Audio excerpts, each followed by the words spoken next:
L'atelier numéro 4 que j'ai l'insigne honneur de vous présenter est peut-être le dernier, mais pas loin. Porte sur les relations ordonnateur et comptable.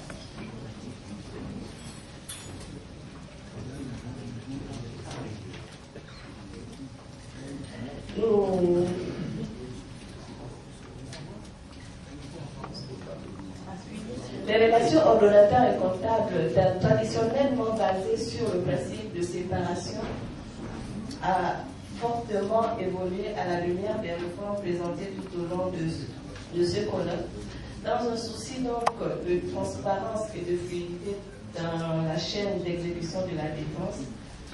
Ces deux acteurs doivent désormais développer une politique partenariale visant à améliorer la qualité de la gestion comptable et financière.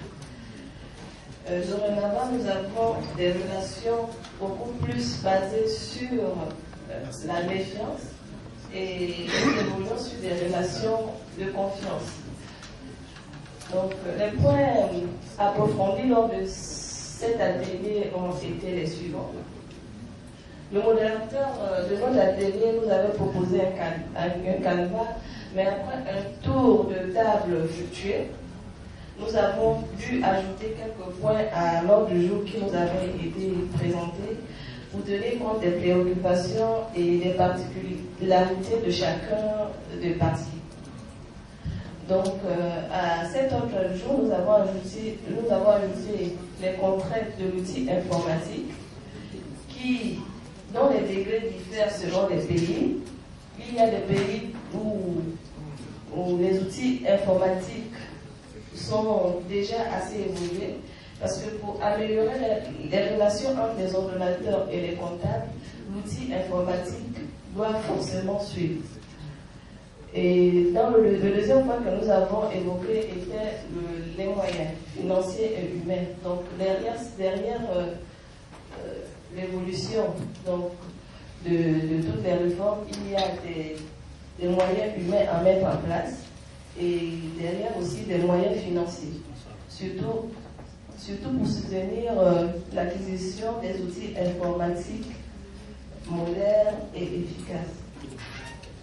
Le troisième point était à porter sur les compétences et les responsabilités partagées entre les ordonnateurs et les comptables.